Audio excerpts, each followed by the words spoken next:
All right. Well, good afternoon, everybody. It's great to be with you today. My name is Mike McShane. I'm Director of Education Policy at the Show Me Institute. I'm coming at you live from our offices in sunny Kansas City, Missouri.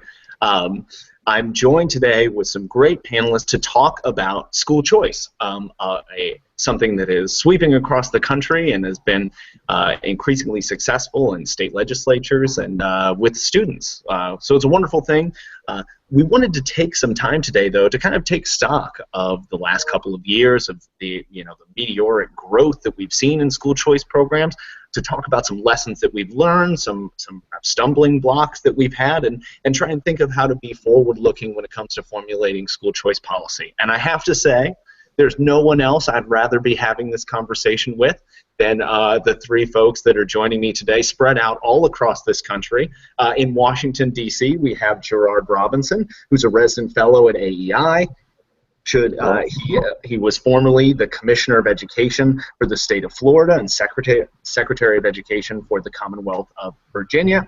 We also have Lindsey Burke. Lindsey, are you coming at us from Washington, D.C. too? I am. Outstanding. Gerard and Lindsey live in Washington, so we don't have to. So thank you very much, guys. And Lindsey is the Will Skillman Fellow in Education Policy at the Heritage Foundation. She's been writing about school choice for years. And we have coming from, is it out in Phoenix, Jason?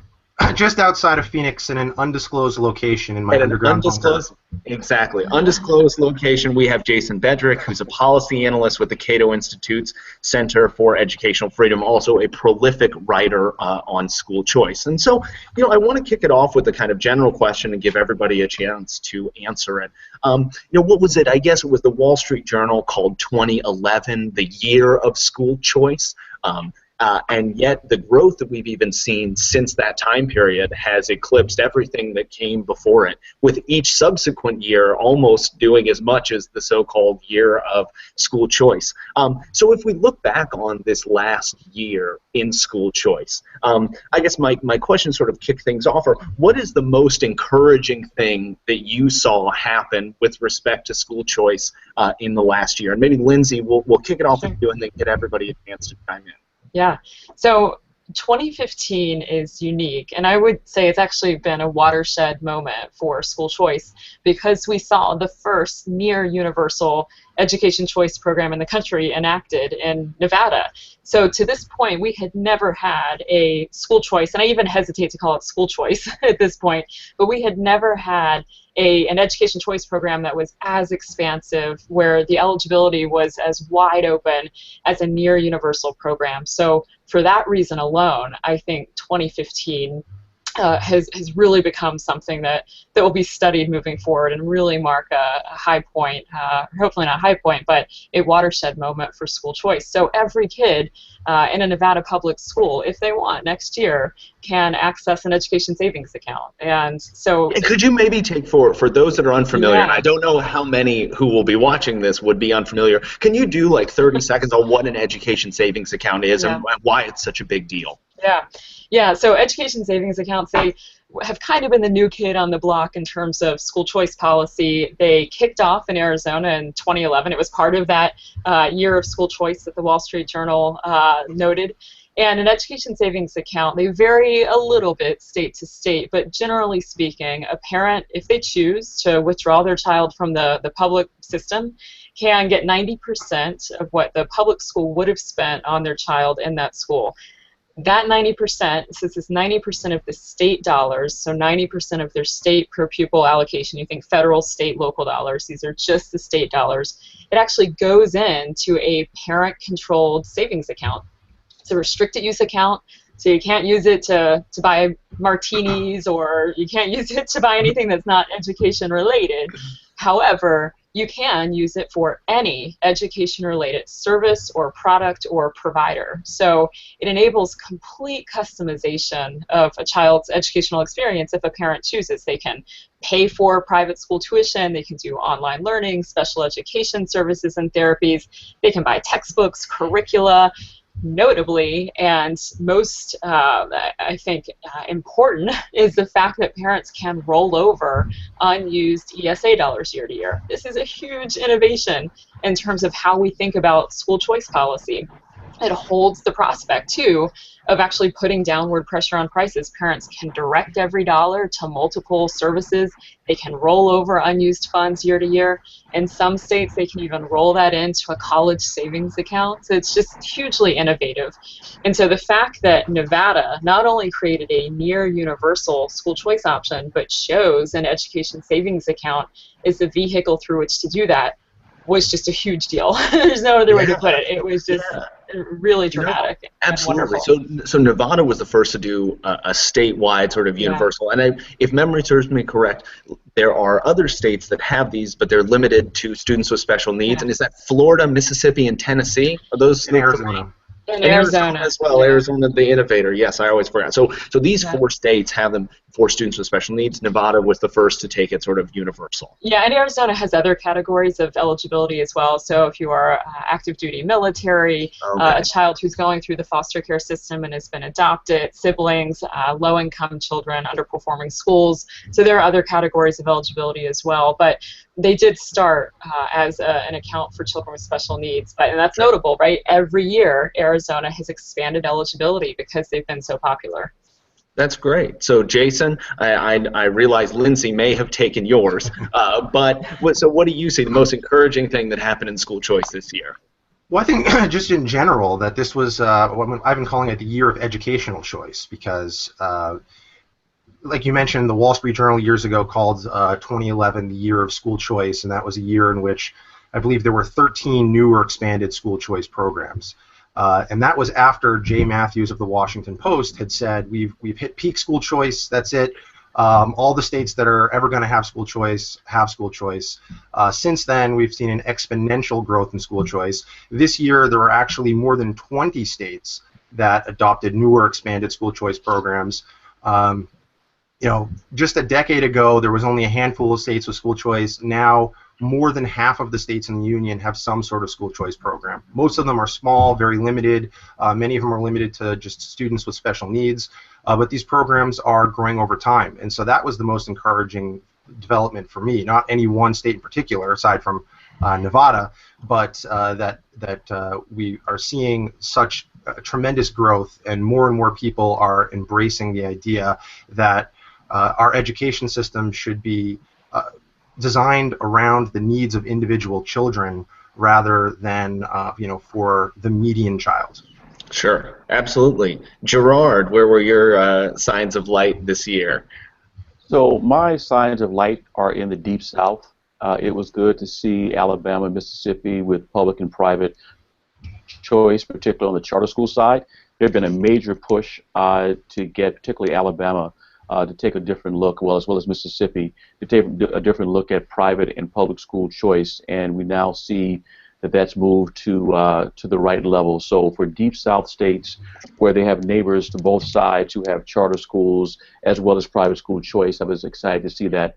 Also excited to see the governor in Georgia decide to put together a commission to really take a look at public and private school reform in the state. And so for me, big Deep South wins, states where I've either worked or have lived before.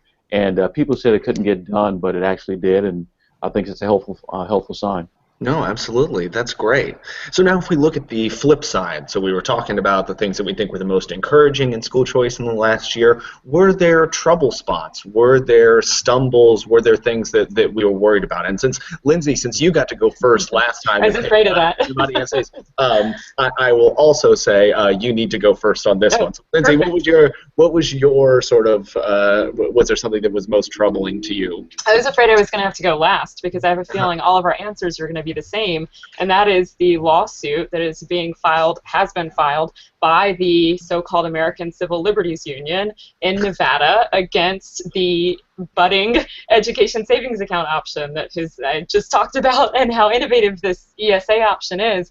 The ACLU has decided that they need to try to stop this option from moving forward, and to make matters even worse or more discouraging, they are basing much of what they're doing on these 19th century anti-Catholic Blaine amendments that unfortunately are in place in Nevada and quite a few other states across the country.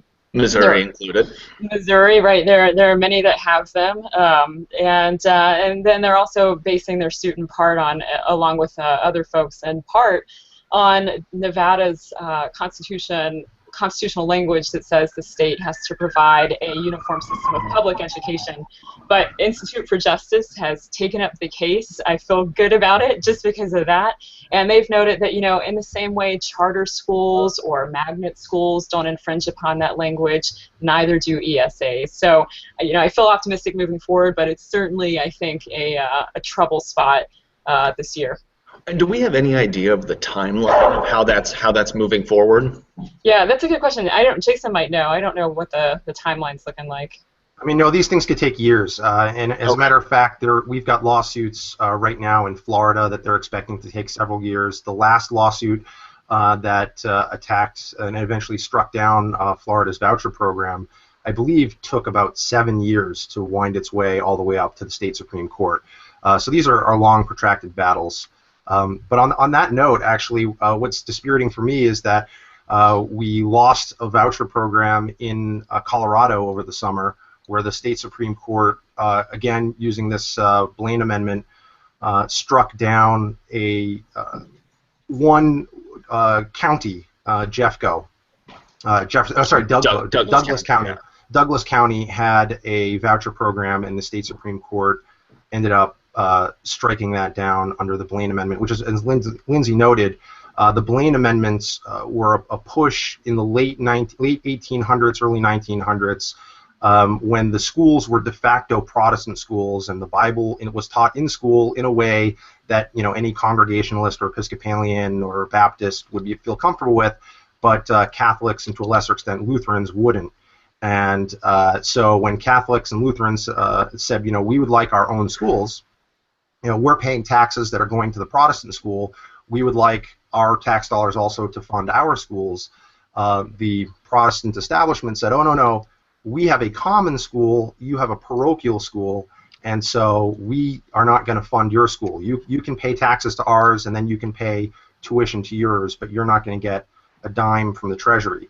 And so to ensure that, as the Catholic population grew, that there would be no change to the status quo, they enacted these Blaine Amendments in state constitutions and actually made it a requirement for the Western states to join the Union. There was, no polygamy for the Mormons, and there was for the Catholics, there was, no public schooling options. So, this bigotry is enshrined in the state constitutions in about 40 states, and it's something that we're going to have to deal with going forward. Great.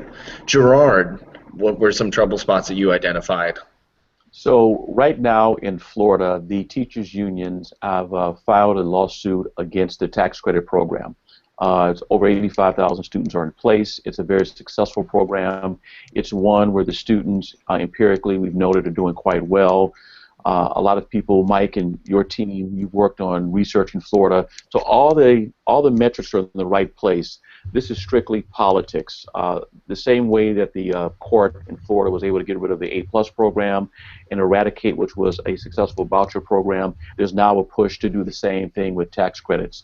Part of it is to slow walk progress to make sure that we've tried to put a black eye on it. Fortunately, there are a lot of groups within the city who are really within the state who are supporting the program. And unfortunately, I just think it's a bad use of time, particularly at a time when this program is helping thousands of children who, for whatever reason, weren't succeeding as well in the public school system. Yeah, those are all sort of troubling developments. I noticed sort of the overarching theme here of the sort of challenges. There have been this great growth in programs, but then there are folks all across the country that are sort of trying to stand in the way of that. But I wonder if we could perhaps kind of pivot and start talking about, how these programs have the opportunity to really improve schools and improve the educational options for children, and perhaps some of the issues that might come up as these programs get a foothold and grow. I published a report earlier this year talking about diversity specifically on the charter school sector, but I think it's something that's also true on the traditional private school sector, that in many cases, if you walk into your kind of modal private school, if it's a Catholic school or a Lutheran school or the most prominent denominations there, in many ways, it kind of looks like a traditional public school. It's kind of organized in the same way. In many cases, teachers are compensated in the same way, same step and lane pay scale, same defined benefit pensions, a lot of these things. A question that I have to all of you is perhaps in two parts. So one is, why do we think that a lot of schools haven't necessarily, as we've seen these programs proliferate, we haven't necessarily seen a proliferation of different models? And if that is true, you could also disagree with me and say that I just haven't been looking at the right schools, which is totally fair too. But if that is true, what steps can be taken to encourage more diverse options to meet the needs of students? Since Lindsey, you've gotten to start all of these, and Gerard has had to go last, I'll go in reverse order this time. So Gerard, what do you think? So the lawmakers who pass legislation to create school choice often create school choice based upon the type of schools they attended themselves. Many of them are of age where maybe by having a blended model, adding 2 or 3 more computers or extending the day is a revolutionary push. And in their mindset it is. So I think one thing we have to do, and some states have done it better than others, is to actually have lawmakers take trips to different states to see not only public school reform, but private school reform, as well as to look at the role of online learning. One of the biggest challenges I had in trying to push online learning is some people simply believe that you cannot look at a television or a screen and learn nothing new. And I said, well, if that's the case, then Jack LaLanne was a failure. And we know that's not the case. A lot of people learned a lot about exercise and health watching Jack LaLanne, and that was before we had online learning as we know it today. So part of it is just making a shift in the fact that the schools we attended as lawmakers, advocates, and scholars, the schools that our children need are going to be radically different, and technology is going to change it. I just think that our policy discussion is 10 years behind where technology is today. Sure. Jason, how do you see it? Yeah, well, when you have the 800-pound gorilla in the room, which is the public school system, it crowds out alternatives. And so for decades, all you've really had are schools for the elite and religious schools as the alternatives to the public school system. I think Milton Friedman had an example. He said, if we were to, if the government were to say, hot dogs are an American right, everybody should have a right to a hot dog, and the government is going to provide free hot dogs to everybody. The hot dogs wouldn't be that great, but they would, free that's not that great is better than something that you have to pay for that's a little bit better. And so it would crowd out most alternatives. The only alternatives would be, gourmet hot dogs for wealthier individuals that are shopping at Whole Foods. Gold shavings on them or something. Yeah. And there would be, religious hot dogs. In other words, hot dogs that are kosher or halal and, meet some religious standards, right? And that's essentially, that describes the public school, our school system. You've got the, almost 90% of students are attending public schools. And then you've got those students that are going to religious schools, and you've got students that are going to like elite boarding schools. And so the religious schools very often, particularly the Catholic schools, said, hey, we want to say we're providing the same education, we're just doing it a little bit better, and we have this religious mission. But otherwise, it looks and feels the same, and we're going to teach the same things, and we're going to have teachers that are, qualified in the same way. All right, fine. But I think moving forward, as we move from school choice to educational choice, with ESAs, we are going to see a lot more innovation, and it's already starting. We've talked about blended learning, bringing more technology into the classroom, having a virtual classroom, but also there are schools like Acton Academies, which each Acton Academy is different all across the country. I think there's only about 2 dozen or so right now, and they're opening a dozen more. But some of the Acton Academies are in a school building, others are in a strip mall or in somebody's home.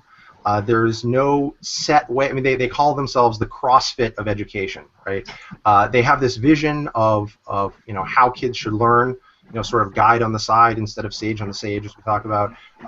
Students are engaging in the Socratic method of learning, and there's a lot of talk of the hero's journey, and they're doing project-based learning and starting businesses in 5th grade, and it's really quite incredible. And I think we're going to see a lot more innovation and experimentation like that.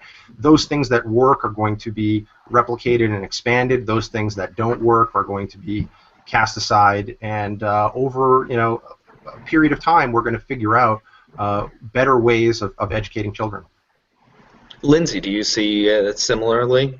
Yeah, and look, I think you just heard Jason's next op-ed, right? Schools as hot dogs of critical analysis. Yeah. Forthcoming. No, look, Mike, I think your question is, at its essence, a question about isomorphism, right? Do private schools and do other providers over time start to look more like their public school predecessors that theoretically they were designed to be something different than? And I think this is a big part of what is at play right now as we think about the supply side, which is really important to think about.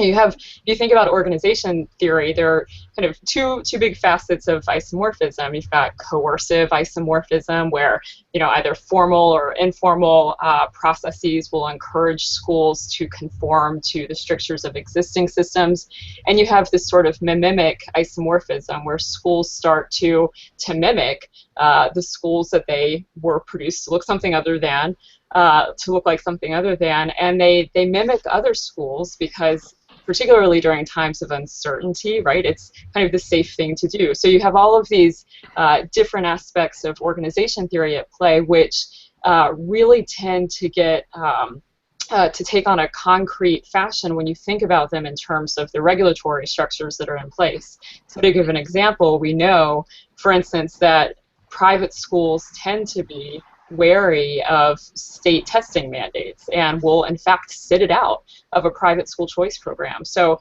as policymakers think about how do they design programs at the state level that will in fact encourage a robust supply side response, we have to think about types of regulations that might lead toward not having a robust supply side response, or schools that end up looking like their predecessors, which don't necessarily serve parents very well.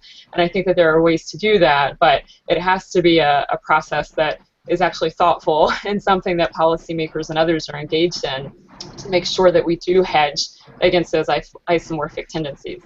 No, totally. And by the way, those of you that are following along right now, watching the live stream, if you want to participate in this conversation, I know there's a little kind of comment box somewhere on the screen where you can enter questions.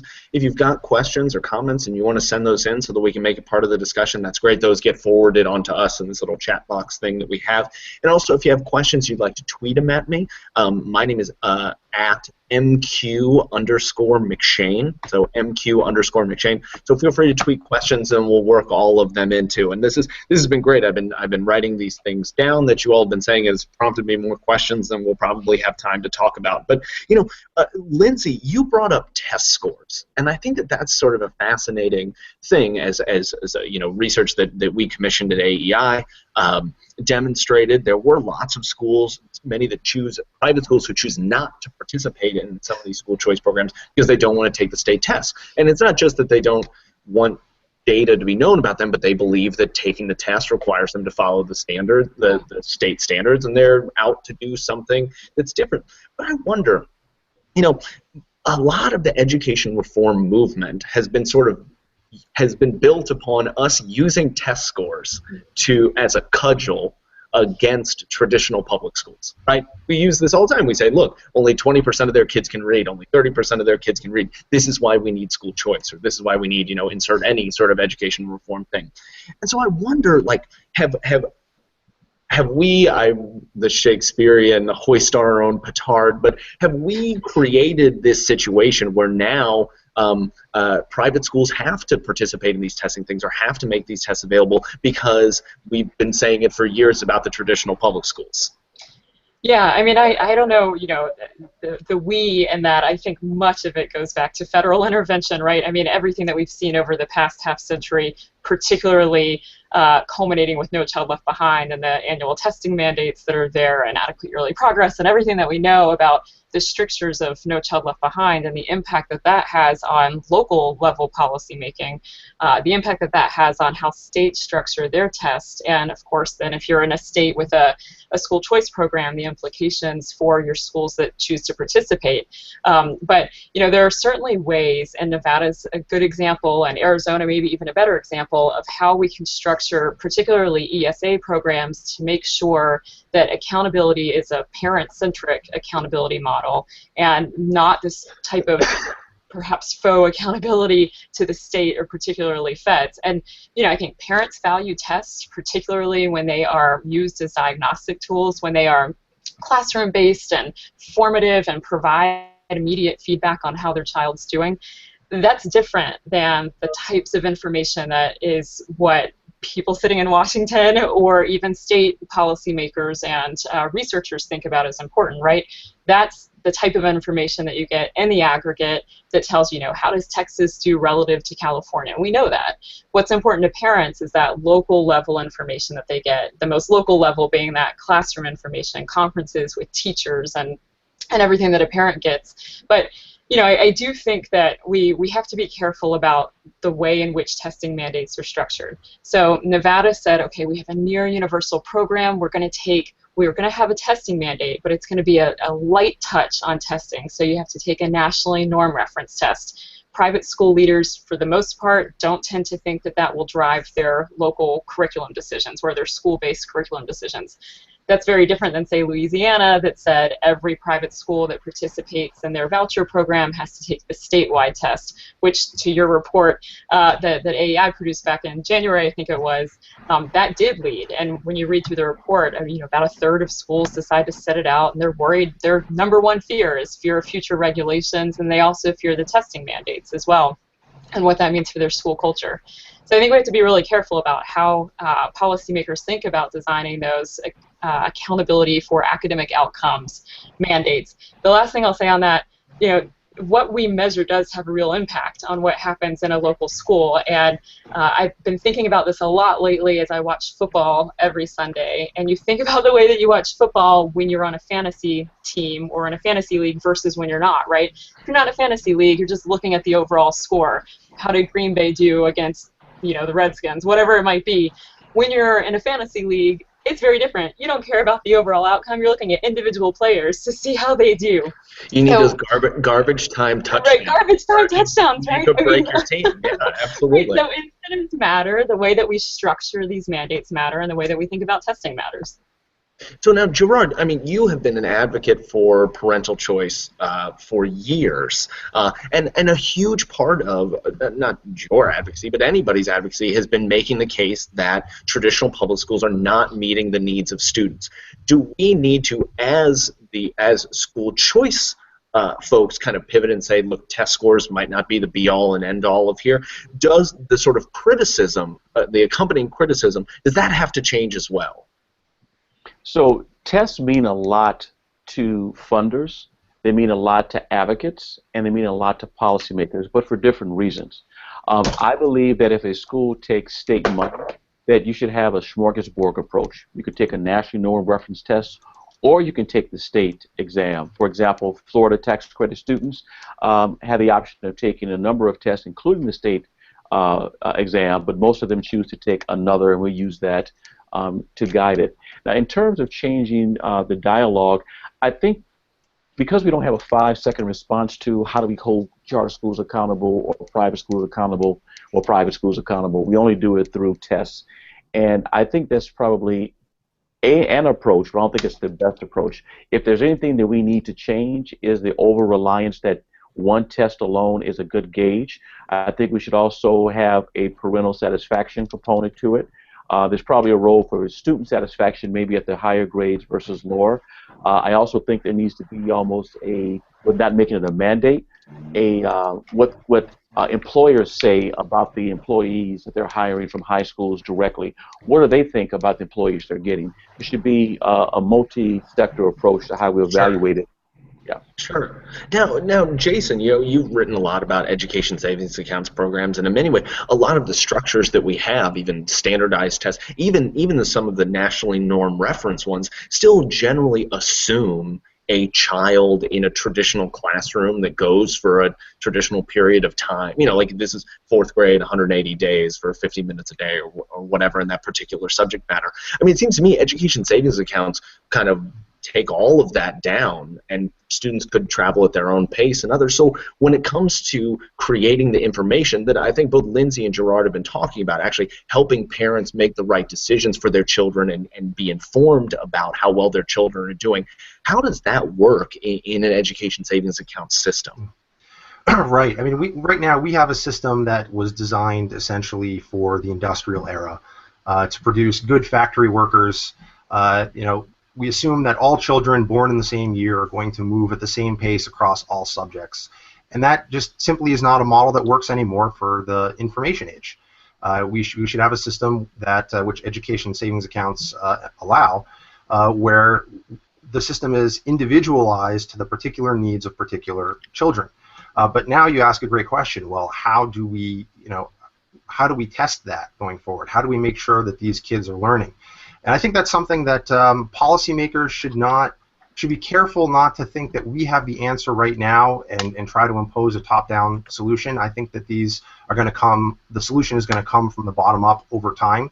But for starters, I think we can use some of the existing nationally norm-referenced standardized tests. And we also, the Christian Institute and others are devising ways. Look at Khan Academy. Let's say, for example, take Khan Academy. They have a system where students are going at their own pace, but there are, particular units, and when they finish that unit, there's a test, and if they pass that test, then they get a badge and they can move on to the next unit. Now, there's like a spider web of units, and they don't have to do them necessarily in a linear fashion.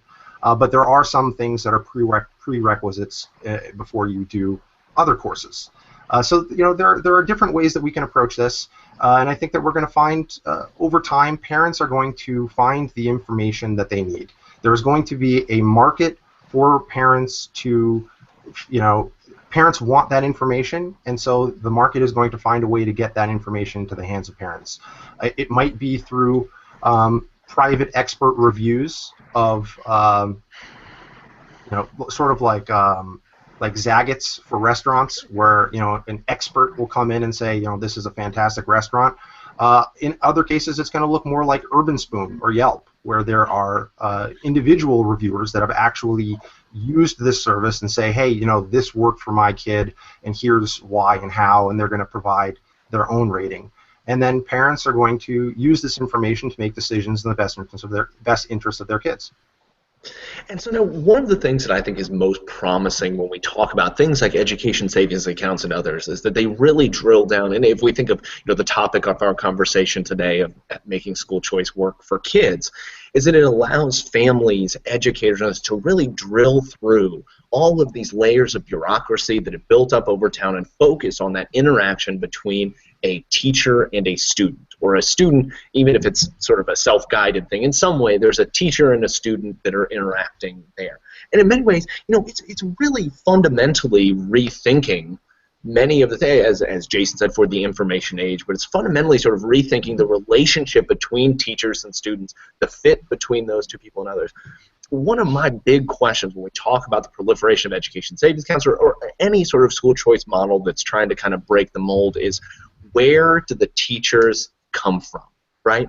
Where do we see? So maybe one question would be, are we seeing organizations like Acton Academy or others, are they pulling their teachers from a particular space? And it may not be a traditional education program. They may say, we want people who used to be lawyers, or we want people with PhDs, or we want, whatever it may be. Where do we think, and if we don't know that, where might be some promising avenues where organizations that want to do these innovative things, match up teachers and students, where might be sources sources for teachers? And Jason, you haven't got to go first at all, so I'm going to give this one to you. Where do we think teachers can come from? Yeah, that's a very good question. I'm not sure exactly where these teachers should come from, but I do know that we should get rid of these barriers to people that didn't go to school to learn how to manage a classroom. Right? I mean, in a lot of public schools, Bill Gates would not be allowed to teach a class on computer science, right? Or, a famous historian would not, Arthur Schlesinger, if he's still alive, I don't think so, wouldn't be able to come into a school and teach a class on U.S. history.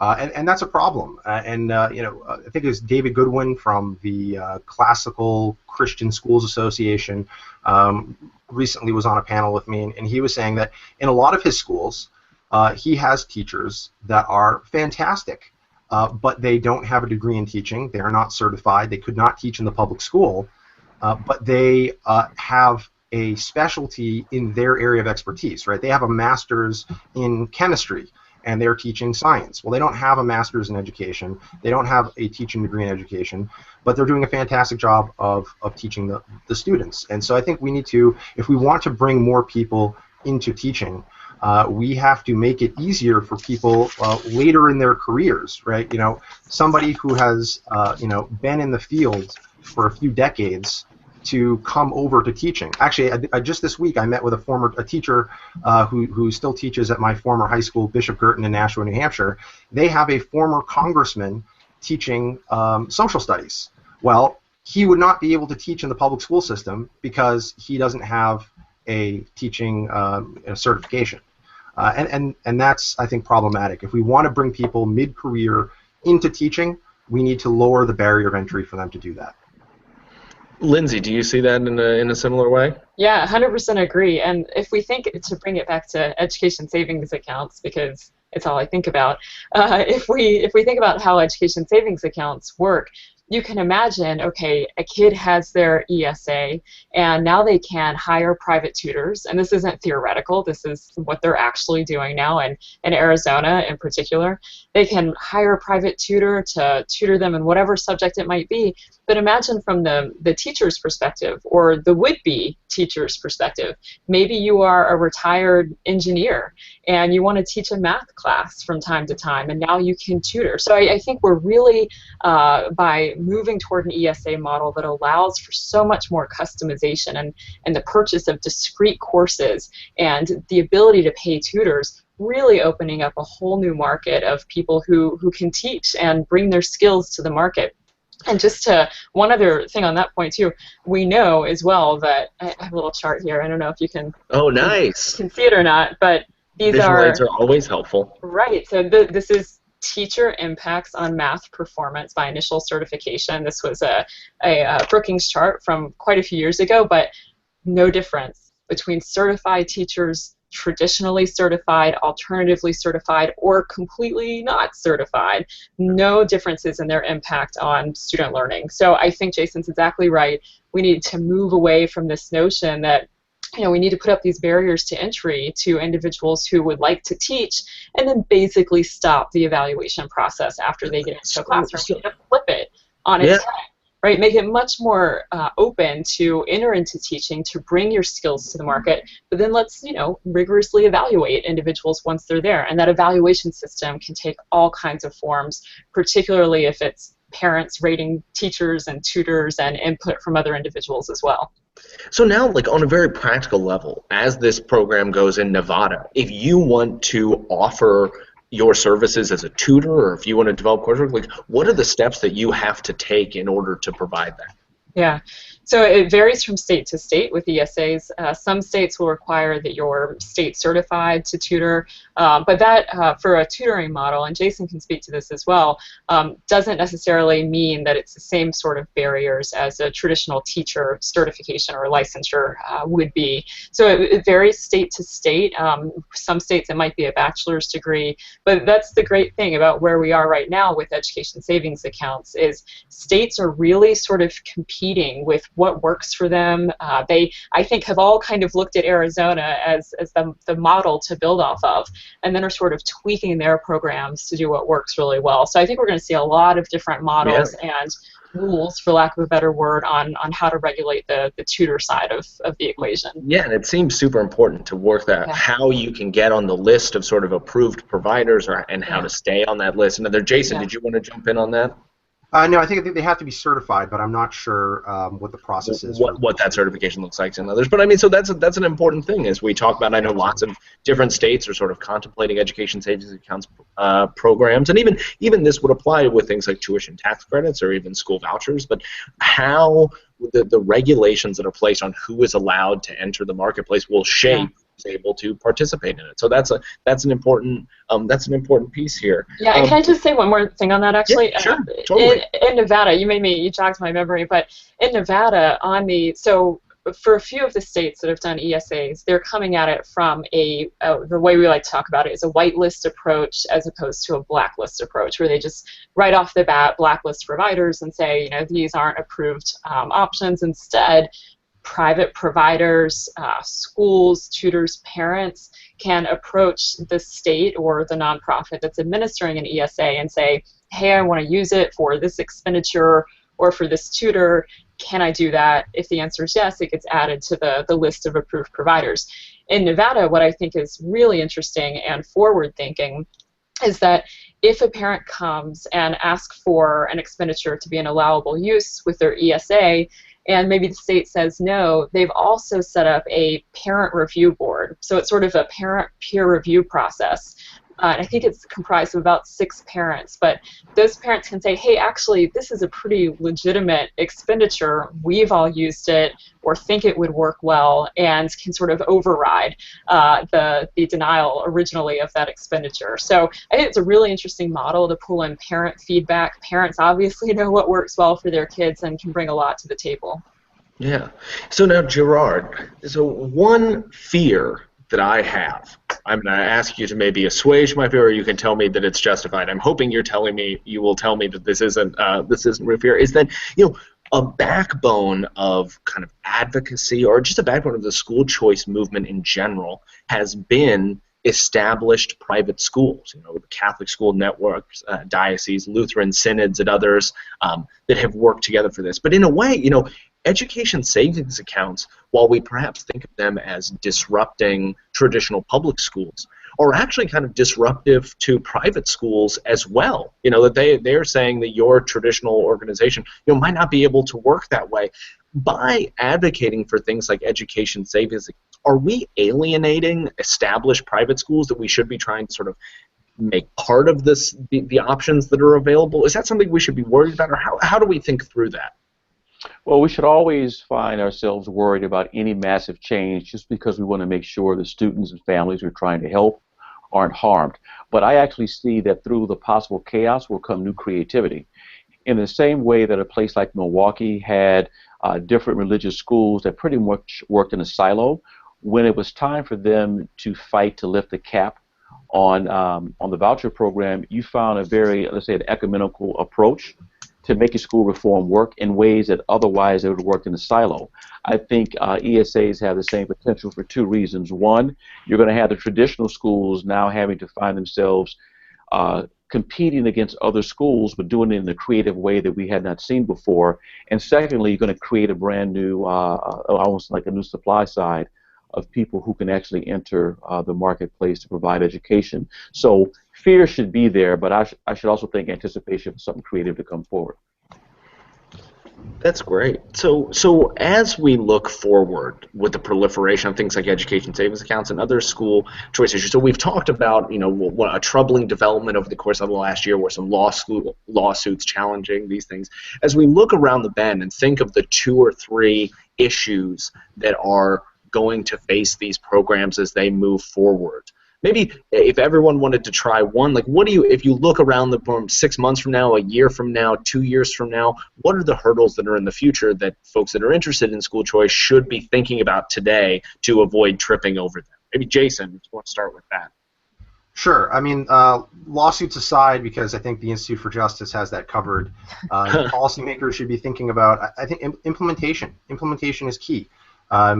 I think to Arizona, for example, when they started their education savings account program, you had an administration in the Department of Education that was very much pro-school choice, and that said that customer service was a high priority for them. But there were a lot of missteps. There was an organization, an Hispanic organization, pro-ed reform, that was helping low-income Spanish-speaking citizens apply, and even though they were all pre-qualified, only about 1/3 of those applications were approved. And we know that the department made a number of mistakes, because in some cases they approved one child and didn't approve a sibling, and the law says that if any child is approved, all of that child's siblings are approved. So there were a number of problems there. In the last couple, they were still using fax machines. They were having parents fax in their application with their IEP, the Individualized Education Plan for Special Needs Students, which can sometimes run 150, 200 pages, and that alone is a burden in terms of time and money for low-income families. But in the last week of the application period, actually I think the last 2 weeks, the printers were down at the Department of Ed. And they can't just run out and replace the toner on the printers. They have to file an acquisition report, and that takes many, many days. And so parents were calling in. They weren't sure, are we getting this, is our application going through? Well, as it turns out, they didn't have enough staff to take the volume of calls, so they just shut the phones off. So we have to think carefully about implementation. Florida, which has a publicly funded ESA, but privately managed through the nonprofit scholarship organizations that are there, hit the ground running. They've done a much better job of reaching out to the community and bringing in applications and handling issues that arise than the Arizona Department of Education. And I think going forward, we should think very carefully about how we design these programs and where we want to vest power and what sorts of organizations and institutions we want to be managing these programs. Gerard, where do you see stumbling blocks possibly ahead? So in charters and vouchers, the State Department of Education has pretty much managed a lot of it. As we move toward ESAs, there's going to be a stronger role, and even with tax credits, a stronger role for departments of revenue and taxation. I see a problem with I think there should be a role for the finance department.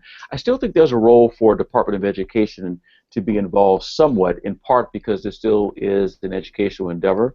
And as agencies that traditionally have not worked with families and parents now find themselves working in that area, even if inadvertently, we're going to have some challenges, even I see early on popping up, as to how can we at all involve departments of education, and if we choose not to, are we now going to create within departments of taxation a new bureaucracy just to work with parents, families, and schools? Sure. That's a challenge I see. No, absolutely. Lindsey. Look, to quote the great Jason Bedrick, regulations designed for a monopoly do not work in a market. And so I think that's the number one thing that we have to be concerned about is overregulation and scaring the supply side out of providing options. We know right now, for instance, that in Nevada, that there actually aren't that many private schools that exist as a proportion of their overall education landscape. So I think fostering a robust supply side response is going to be critically important for making sure that parents have every choice they could possibly want when it comes to customizing their child's educational experience. So making sure that the regulations that are promulgated are parent-centric and designed to provide transparency and not to constrict the supply of providers will be really important moving forward to ensuring that these programs can actually do what they are designed to do, which is to provide choice and options outside of the existing kind of monopoly education system that most students are currently assigned to. No, absolutely. And, if I may take the moderator's prerogative, one thing that I think that, in a paper I was published just a couple months ago at AEI as well, talking about some of the hidden costs that are associated with these programs, startup costs, infrastructure costs, a paper all about trying to help schools get buildings and others. But I think it ties into what sort of all three of you just spoke about, which is an important one, is that it's often attractive to speak about these policies in grand terms and of things, but it's often these little details of like the fax machine ran out of toner that can end up making a huge amount of difference. And what department in state government are these programs vested in?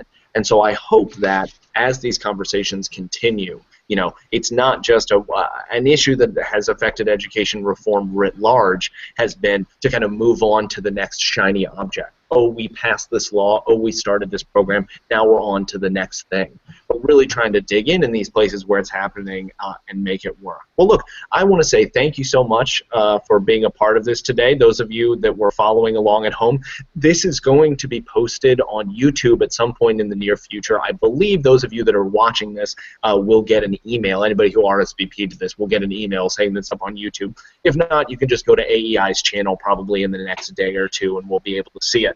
So I'd like to thank Gerard, Jason, and Lindsey. follow them on Twitter, read their stuff. They will be continuing to talk about these issues for a while. So this is Mike McShane from Kansas City signing off. Thank you. Thank you. Thank you for having us.